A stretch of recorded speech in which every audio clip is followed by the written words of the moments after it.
શ્રી ગણેશાય નમઃ. ત્રિશુળ ચેનલમાં તમારું સ્વાગત છે મિત્રો. આજે હું તમારી સમક્ષ લઈને આવી છું વ્યતિપાતની કથા અને વાર્તા.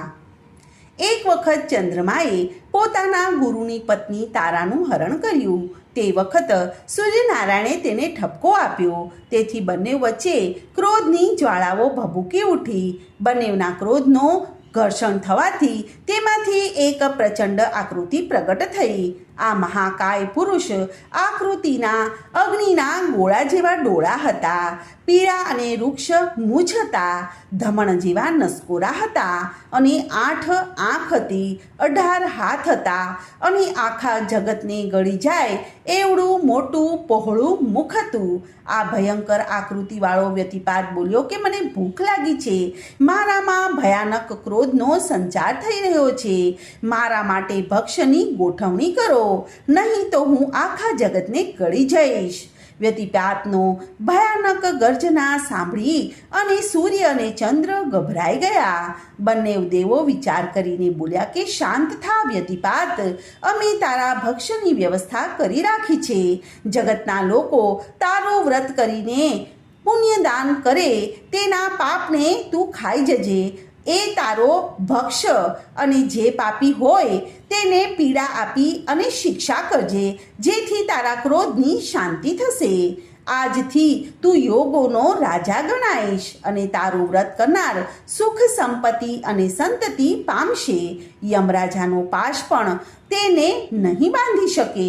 તારું વ્રત કરનારા સવારે વહેલા ઉઠી પંતગવ્યથી સ્નાન કરે અને તારી મૂર્તિ બનાવીને પૂજન કરી અને ફળાદીનું દાન કરે તો તે મનવાંછિત ફળ પામશે.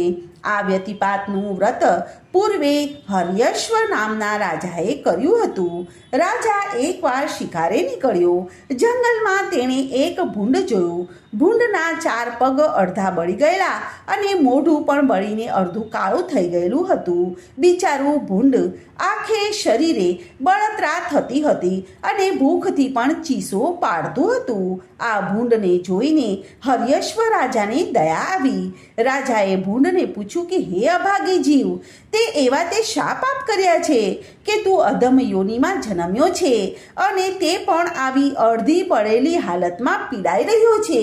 ત્યારે ભૂંડે ગળગળા સાદે કહેવા માંડ્યું કે હે રાજન, પૂર્વ જન્મમાં હું વૈશ્ય હતો. એકવાર જમી પરવારીને ગાદી તકીએ બેસી અને પેટ ઉપર હાથ ફેરવતો બેઠો હતો. એવામાં એક ભૂખ્યો ભિક્ષુક આવ્યો. તે બોલ્યો કે શેઠ, આજે વ્યતિપાતનો દિવસ છે. આજના પુણ્યનું ફળ અનેક ગણું છે. કંઈક મને અન્નદાન આપો. મારા ઘરમાં બધા ભૂખથી બેસી રહ્યા છે, માટે મારા ઉપર કૃપા કરો. મારા ક્રોધનો પાર ન રહ્યો.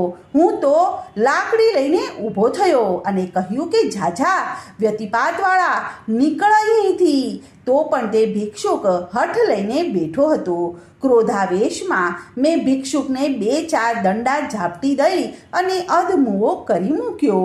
જતાં જતાં એ બોલ્યો કે હે વૈશ્ય, તે મારા ઉપર દયા કરવાને બદલે ભૂંડની પેઠે મને માર્યો છે અને વ્યતિપાતનું અપમાન કર્યું છે. તો હું તને શ્રાપ આપું છું કે તું ભૂંડ થઈને વને વન રખડજે. મારા પેટની બળતરા પેઠે તારું શરીર બળજો અને કોઈ વ્યતિપાતનું પુણ્ય ફળ તને અર્પણ ન કરે ત્યાં સુધી તું આવી જ હાલતમાં ભટકતો રહેજે. રાજા હર્યશ્વને દયા આવી. તેણે વ્યતિપાતનું વ્રત કર્યું હતું, એટલે તેણે વ્રત ભૂંડને ફળ અર્પણ કર્યું. ત્યાં તો તુરત જ ભૂંડનો દેહ છૂટી ગયો અને તેમાંથી દિવ્ય દેહે વૈશ્ય પ્રગટ થયો અને રાજાના દેખતા જ તે સ્વર્ગમાં ગયો. તો મિત્રો, આ હતી વ્યતિપાતની કથા અને વાર્તા. તો આજની આ કથાને હું અહીં વિરામ આપું છું. કાલે ફરીથી આવીશ એક નવી કથા અને વાર્તા લઈને. ત્યાં સુધી બધાને મારા જય શ્રી કૃષ્ણ. ધન્યવાદ.